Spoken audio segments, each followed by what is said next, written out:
Culture G. Cultivez votre curiosité.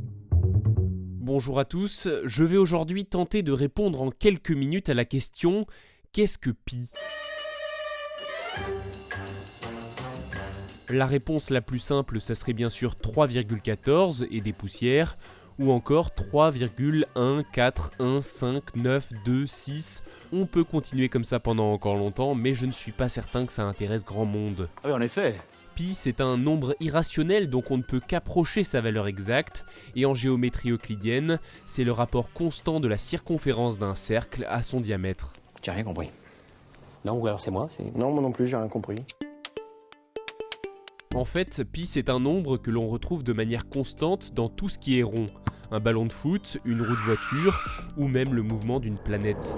Sa valeur reste toujours la même, quelle que soit la taille du cercle, de la roue ou du ballon. Sa valeur est constante, autour de 3,14. Et même si on ne sait pas pourquoi il existe, il est indispensable dans les calculs. Parfois appelée constante d'Archimède, pi est représentée par la lettre grecque du même nom. Cette lettre qui représente un peu une arche. En fait, pi s'appelle pi seulement depuis le XVIIe siècle. La lettre grecque pi, c'est le P de notre alphabet et l'initiale de périmètre. Mais cette constante que l'on nomme aujourd'hui pi est connue depuis bien plus longtemps. Ouais, ça fait un sacré bail. On ne sait pas exactement à quand remonte la découverte de pi.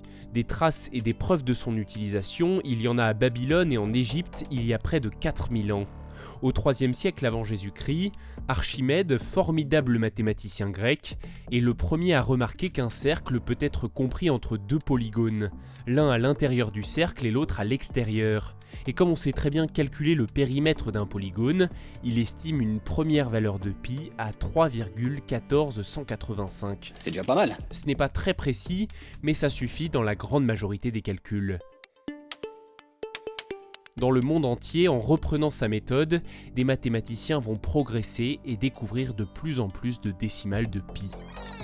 Vers l'an 1400, un mathématicien indien, Madhava de Sangamagrama, trouve une nouvelle méthode. Il découvre que pi correspond à 4 sur 1 moins 4 sur 3, plus 4 sur 5 moins 4 sur 7, plus 4 sur 9 moins 4 sur 11, etc. Si on continue ce calcul, on peut obtenir la valeur de pi de manière beaucoup plus précise. C'est pas faux. Au XVIIe siècle, un Allemand, Ludolf van Collen, va même jusqu'à compter 34 décimales. Cela semble être un exploit absolu à l'époque. Et après sa mort, à sa demande, ces décimales de pi, surnommées alors nombre de Ludolf, sont même gravées sur sa tombe. En 1706, son record est littéralement explosé par John Machine, qui calcule 100 décimales. À la fin du 19e siècle, le Britannique William Shanks travaille d'arrache-pied pendant 15 ans pour aller encore plus loin. Il déclare avoir calculé 707 décimales de pi, et il se dit qu'il n'est pas prêt d'être rattrapé. À l'exposition universelle de 1937, à Paris, une salle est consacrée à pi dans le Palais de la Découverte nouvellement créé.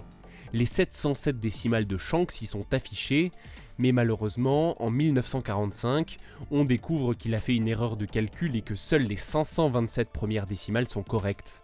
Les suivantes seront corrigées quelques années plus tard, et vous pouvez toujours aller les voir dans cette salle du Grand Palais. Qu'est-ce que c'est que ce truc avec tous ces chiffres ? Bon, l'arrivée de l'informatique a complètement révolutionné les méthodes de calcul. Maintenant, on lance un programme informatique, on va se faire un café, et quand on revient, la machine a calculé des dizaines de décimales de pi, puis des centaines, des milliers, des millions.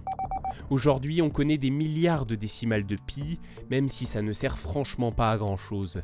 À part peut-être à se retrouver dans le Guinness Book, en 2015, un étudiant indien, Ravjir Mina, a mémorisé 70 000 décimales de pi. Il lui a fallu 10 heures pour les réciter publiquement et trouver sa place dans le livre des records. Merci d'avoir écouté cet épisode, je vous invite à le partager s'il vous a intéressé, à vous abonner et à suivre Culture G sur les réseaux sociaux. N'hésitez pas également à mettre un commentaire, un petit pouce dans les airs ou un cœur si vous appréciez ce podcast, et on se donne rendez-vous lundi prochain.